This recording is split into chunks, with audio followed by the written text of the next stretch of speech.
चोर मिल जाए चाहे ताकि ज्यादा चोरी करें,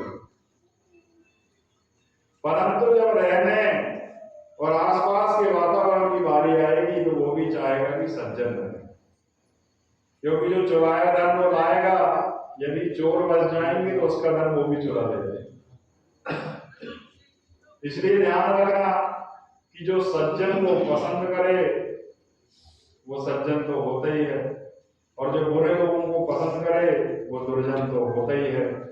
परंतु जो दोनों को एक सी दृष्टि से देखे कि बुरे भी अच्छे और अच्छे भी अच्छे, तो ऐसी दृष्टि को समदृष्टि कहा जाता है। और साधु की परिभाषा भी इतनी होती है कि जो सज्जन और दुर्जन दोनों को अपना ले। भगवान ने तुमको इस धरा में भेजा है, तुम जीवन के जन्म से अब तक उठा के देख लो तुमने कितने बुरे और पाप कर्म किए हो, फिर भी तुमको भगवान ने इस धरा में अभी तक सांसें दी हैं जीने के लिए। इसलिए तुम भी क्यों ऐसा नहीं करते, चाहे कोई अच्छा हो चाहे कोई बुरा हो, तुम्हारी दृष्टि में तो सब एक से होने चाहिए। क्योंकि कहा गया है वही है वही जो राम रचि राखा, वही कर तरक बढ़ा सारा। तो फिर तुम क्यों भेद करने चले हो भाई। और प्रकृति के जो निर्णय होते हैं उसको तुमको बड़े आसानी से मान लेना चाहिए, और यदि तुम उसमें प्रकृति की जो बयार और जो हवा बह रही है तुम ये मानने लगे कि मैं इसको बदल दूंगा, तुम्हारे जीवन में दुख का भी केवल इतना ही कारण है कि तुम्हारी सारी शक्ति दूसरों को बदलने में तुम लगा देते हो। तुम बार बार टांपते रहते हो कि तू ऐसा कर, ये ठीक नहीं है, ये नहीं है, ये नहीं है, तू ऐसा कर, ये ठीक नहीं। तुम लगातार उसको बदलने की कोशिश करते हो और तुम हर पल विफल हो जाते हो, क्योंकि बदलने का काम सिर्फ राम का है। वही तुम्हारे जीवन को बदल सकता है, तुम किसी के जीवन को नहीं बदल सकते। किसी के जीवन का अंत होने वाला है और तुम बार बार कहोगे मत जा भैया, रुक जा, अरे मत जा, आज तो मत जा, पर उसकी आ गई है, जाना है, तो वो तुमको भी अपमानित करके चला जाए।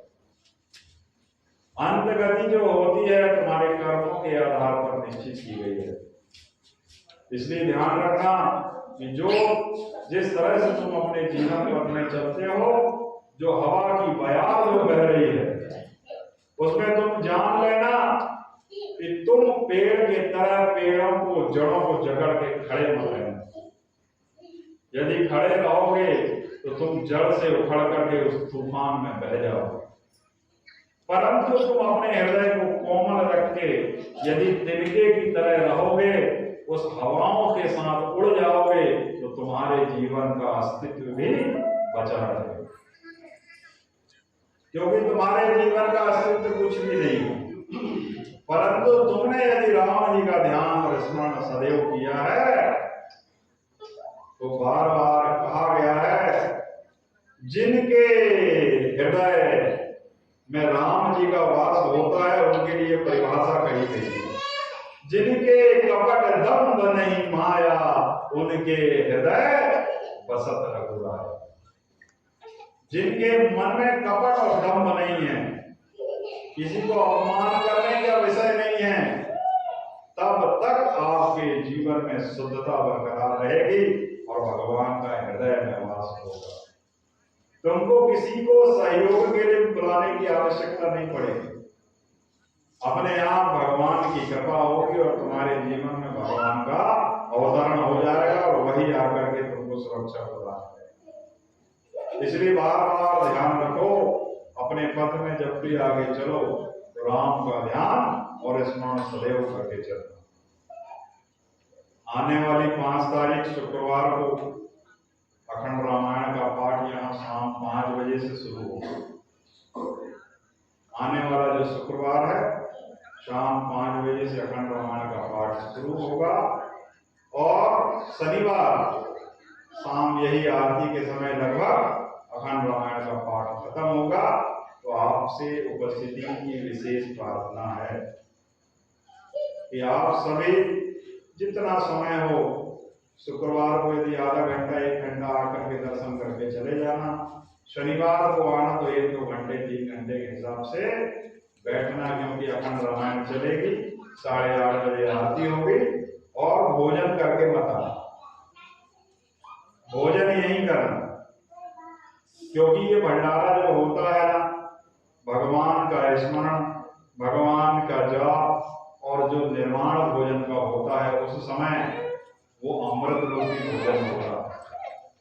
क्योंकि जो बनाने वाला भी है, जब वो भोजन बना रहा होता है तो रामायण की पंक्ति या चौपाइयां चल रही है। जब भी तुम भोजन बनाओ, उसमें यदि राम राम करके ध्यान करके यदि तुम भोजन का निर्माण कर रहे हो, तो उसके अंदर एक सकारात्मक ऊर्जा पैदा होगी। तुम्हारे घर में लड़ाई झगड़ों का कारण भी वही। यदि तुम में क्रोध आ गया तो तुम खाना बनाते बनाते उस क्रोध को धारण कर लेते हो, और धारण करते करते इतने क्रोधी होते हो कि उन्हीं आंखों से भोजन को भी देखते जाते हो और चम्मच चलते जाती है। तो तुम्हारे अंदर का क्रोध जो है भोजन में चला जाता है और सारे घर में कलह मचा देता है। ये कलह और लड़ाई झगड़ों का कारण कुछ नहीं है, केवल इतना है कि तुम्हारे अंदर के विचार अशुद्ध रहते हैं, और तुम जो चीजों पकवानों का निर्माण करते हो उसमें वो भावनाएं चली जाती हैं, और उसको जब सब ग्रहण करते हो तब ये परेशानियां पैदा होती हैं। तो दुख का कारण भी केवल इतना, जब सूर्य और चंद्र सब तुम्हारे जीवन में चलता हो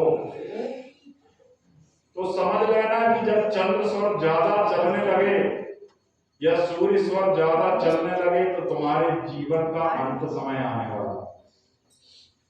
ये ध्यान रख लेना। तुम मरने वाले हो, तुमको ऐसे कैसे पता लगेगा? तो देख लेना या तो सूर्य स्वर ज्यादा चलने लगेगा या चंद्र स्वर ज्यादा चलने लगेगा। जब ये दोनों में से एक सुर ज्यादा चलने लगे तो समझ लेना तुम्हारी गति का अंत हो गया। और यदि तुम्हें थोड़ा सा ध्यान करने की विधि आती हो तो तुम अंदर ध्यान करोगे तो देखोगे कि अनहद नाद जाने लगा और ब्रह्मनाद भी जाने लगा। और जब ये दोनों नाद जाने लगेंगे तो सोच लेना अंत गति आएगी। अगले चरण में अगले शनिवार को अखंड रामायण का पाठ रहेगा, भोजन रहेगा, और फिर इसके बाद तुम्हारे जीवन को सदगति प्रदान करने के लिए कि भगवान के दर्शन जीवन में कैसे हो सके, इसकी सही विधि बताई जाएगी। क्योंकि 4 योग वेदों में कहे गए हैं। सर्वप्रथम भक्ति योग, इसके बाद ज्ञान योग, इसके बाद कर्म योग, और इसके बाद क्रिया योग। जब तुम्हारी भक्ति जागृत होगी तो तुमको ज्ञान की प्राप्ति होगी, और जब तुम्हारा ज्ञान योग परिपूर्ण हो जाएगा तो तुम्हारा कर्म योग पैदा होगा, और जब तुम्हारा कर्म योग पूर्ण हो जाएगा तो ये क्रिया योग बनता है। जब तक इन चारों का महायोग तुम्हारे जीवन में नहीं बनेगा, भगवान की प्राप्ति संभव नहीं होगी। क्योंकि क्रिया योग के माध्यम से ही भगवान के दर्शन होते हैं। तुमने खूब भक्ति करी तो तुम यहां आ गए, तुमको ज्ञान मिल गया। तो परिभाषा क्या कही गई है? विद्या ददाति विनयम विनयात आदि पात्रत्वम पात्रत्वम धनात् मोति धर्म तथा सुखम। विद्या से विनय मिली, विनय से पात्रता मिली, और पात्रता से धर्म मिला, और धर्म से सुख मिला। यदि तुम सुखी नहीं हो तो केवल इतना ही है तुम्हारे जीवन में कि विद्या ददाति विनयम विनयाद आदि पात्रत्वम पात्रत्वम धनाप्नोति धर्म तथा सुखम। यही सिद्धांत। तो तुम्हारे अंदर जैसे भक्ति तुमने कई जन्म किए, आज तुम यहां खड़े हो, तुमको ज्ञान योग की प्राप्ति हो गई। जब ये ज्ञान योग सिद्ध हो जाएगा तो तुम कर्म सही करने लगोगे, यानी लाभ और हानि से तुम परे हो जाओगे। अभी तुम व्यापार करते हो तो हानि, दूसरे की हानि होती है, तुम्हारा लाभ होता है। जब तुम कोई वस्तु खरीद के बेचते हो तो कम में खरीद करके ज्यादा बेचते हो, तो तुम अनजाने रूप से, तुम्हारी समदृष्टि नहीं है, अर्थात कर्म अशुभ हो रहे हैं, वही अगले जन्म में किसी न किसी रूप में आपको को लेना या देना पड़ता। जब तक ये लेने देने का क्रम चलते रहेगा, तुमको बार बार जन्म लेना पड़ेगा। यही परम। इसके बाद भक्ति से मिला ज्ञान, और ज्ञान से मिला कर्म, और कर्म से मिलता है क्रिया योग। और जब ये क्रिया योग जागृत होगा तो तुम्हारे शरीर में जो 7 चक्र चल रहे हैं वो चक्र जागृत हो जाएंगे और तुमको भगवान के दर्शन हो जाएंगे। अगले चक्र में आपको समझाया जाएगा कि कैसे भगवान की प्राप्ति होगी। बल बुद्धि विद्या देव हर